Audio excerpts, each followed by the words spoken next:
Hello, and welcome back to the channel. It is me, Archaeology, and today's video is the stage one process of an excavation. So as you know, research takes on before you actually do any work on the ground, or well, not on the ground. As soon as you start digging, stage one is the testing process. So I'm going to be talking about two kind of elements of testing process. So the one is in the volunteer scheme, and then the other is in my work that I'm doing now is the commercial sector. So basically, once your research is done and dusted, you can go on and start testing. So when I was in SARS in the volunteering sector, we didn't really have a testing process. Now maybe Christine Baker, the director of the actual site, um, could have went in beforehand with maybe a couple of senior archaeologists from this county council that runs this whole volunteering thing, and could have went in beforehand and targeted out areas where they wanted to look at themselves. But when we went in there, the soil was very undisturbed, so maybe it was just we were going in and doing the testing and then also finding the archaeology within the same process. So like stage one and two are kind of in the same. You can do it kind of same simultaneously if you wanted to, but I think in road schemes it has to be done a lot slower. Um, so it's kind of the same. So like basically in the volunteering sector, it's all done by hand. So you have to desod the things, you have to turn the sods upside down. The grass will die, but then when you put the sods back on, the roots can kind of go back down into the soil and kind of regrow back, and they'll put more grass in and then let the grass grow back up again. And then we strip everything by hand, so there's like no diggers coming in with a scoop and scooping it out. And we all have to do that by hand. You have to use your shovel, your mattocks, and breaking through the soil, the first couple of layers until you actually start hitting archaeology. And then once you start hitting archaeology, then you carefully kind of expose it, see what it is, and then if it's worthy of excavating, you probably will like excavate it eventually. You'll probably take it out then eventually. In volunteer schemes, it's all kind of done within the first 2 weeks, because there's only a 2 week time period, so you're kind of ongoing. And it's volunteer, so you don't have to stay the full day. So if people have problems with their back or with their knees or with their wrists or whatever, you can do other things. So in that sense, it's better. But when you're working for a commercial company, it's kind of ongoing constantly, so you have to keep going. So when I went down to Kerry in September, and I'm still there, but technically we're kind of off because of COVID, the lockdown 3.0. We're kind of stuck now at the moment. But in September we were literally just doing the stage two, but stage one happened maybe the February or March of before the lockdown, or so maybe January and February maybe of last year, just before the lockdown. Or even because it was in lockdown, they could actually, because there's only a small group, there's only about a group of four.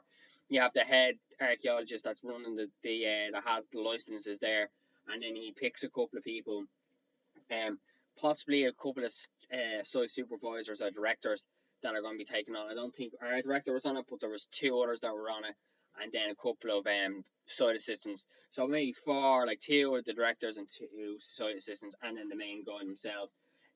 Are there that would hold the license, and they kind of run the operation basically. They're there. They go in with a digger. They strip a big line of where they want the road's going to go, and then they do little offshoots.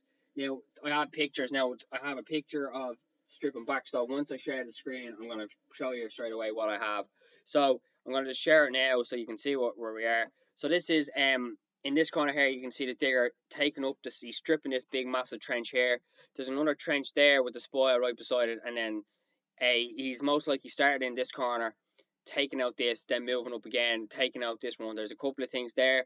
Look like maybe a ring ditch, or it could be a post hole. It could be anything really.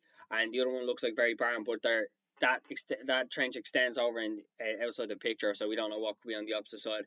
And in this one, you can kind of see in the darkness layer here, these layers here are kind of interesting. This layer here is interesting, and then all up here looks kind of natural, but you don't know from the picture. And there's the digger there stripping away. There's a couple of archaeologists kind of figure out, like, it looks like a ditch here, or it could be a furrow coming through here, and maybe a ditch coming through here, but we're not 100% sure. It could be, and there's something curvular there, but I'm not 100% sure. Also, when you're doing the testing, the geophysics guys will come in. They will take the points of what they think, and then they will coordinate what's archaeology, what is possibly archaeology, and then what is not archaeology. So that's kind of defined on the geology of the site as well, because geology has a big impact on the archaeology. Sometimes there's strong magnetism in rocks that kind of give off that there's formations when there's not. So that's just kind of that's not how to plot. But when you're doing your testing, you'll see kind of clearly with the disturbances in the soil, if it's a ditch, if it's anything other, like that's in a curve. So it possibly could go this way, it could go that way, or it could just be in a straight line, or it could be any way you want. It's kind of cutting through the natural soil there. The next picture number 2, I'll put it on now. It is the one that I was doing in Castlebar. This is the estate they were putting in their pipeline, and you can kind of see in this stuff here, this is sand, but they also use another stuff called dust, which is a very fine gravel. And once they'll put a layer of that down, then they put the pipe in, then they kind of fill maybe just about over the top of the pipe with this stuff, just so when they are backfilling it in and then kind of using a jackhammer to kind of patting it down to make it all even, like in the tarmac or somewhere else, they can come in and tarmac again, or they can backfill and put sod on it. So that's why that's there. And it's protective vibrations of the, either if they're backfilling it with the machine, like hitting it with the JCB or the digger or mini digger or anything, it's protecting the pipe, and then when the boilers go in there, have to bend them through, so it's a lot of force and pressure. So hopefully that's it. The reason why I have so many pictures, I have a lot of pictures of these are because I was the sole person there. I was there working. I had to write the report myself. Well, I had help with a team that did all the research of the area, and it was just me going in just to make sure there was no archaeology. Now, if there was archaeology there, we'll have to stop the digging, and I would have had to done it by hand, like excavate it out myself, take notes, and start filling out contact sheets and all that kind of stuff. And I'll go through the paperwork on the side of it in another video. But this is just kind of giving you the introductions of what testing is on both sides of archaeology. It's voluntarily and then on a commercial side. So in the next pictures, this is look like an off strip from a motorway. I don't know which motorway it is, and I couldn't really show you. It wasn't really well the picture, so I had to go into paint and kind of do a bit of editing myself on them. But this black line here is the limit of the excavation, so we can't go further than here. But when the road schemes are kind of involved, they do purchase orders on the land. So they'll go to the person that owns this land, like this whole field here, all this field and this field adjacent to it. And they'll go to the farmer and they'll say to them, we want your land for the road. Then they obviously get compensated with a lot of money because it's a road scheme and the EU are paying for it, so they'll give them a lot of money. And you can see here in the lines, they're going diagonally across. So sometimes you can go straight down the middle of your road section, or you can go diagonally across in kind of space, in kind of maybe in sporadical kind of distances. It doesn't really matter. Sometimes it can be very close together. It can be further apart. I think this is maybe 5 meters apart or 10 meters apart.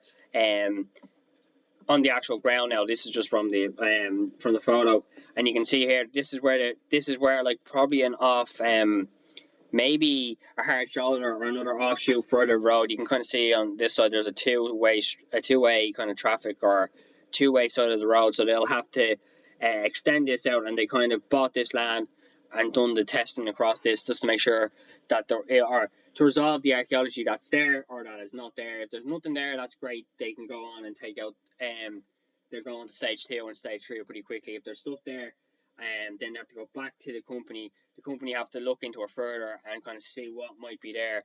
And then on the last photo, it's the same. It's the M11. I think this is kind of off. I think a Limerick bypass. I think. Same again. You can see that they started off in the middle here, and they kind of offshot, kind of in equal distances, say 5 meters or 10 meters apart. This is another this could be a road kind of adjacent outwards, or they're fixing the road. That could be an existing road there. Black is the limit. This is where the road's actually going to go. And I think they kind of bought all the fields around this whole area, and maybe up here. They just didn't investigate that. Maybe the geophysics didn't pick anything up, but if the geophysics picked stuff up here, they would have bought the whole land around it and looked at it further, and that's when we come into it. And that's basically this video. It's kind of just an introduction of what stage 1 is. It's the testing phase, and then stage 2 and 3 I'll kind of cover them in the same video, because it's realistically easy enough. Stage 2 is just cleaning it back, you expose it all, clean back, and then stage 3 is whatever you find, and we'll excavate it. So I'll kind of get a few examples of that. And we think the next video I'll have that I'm recording here tomorrow is probably a building video.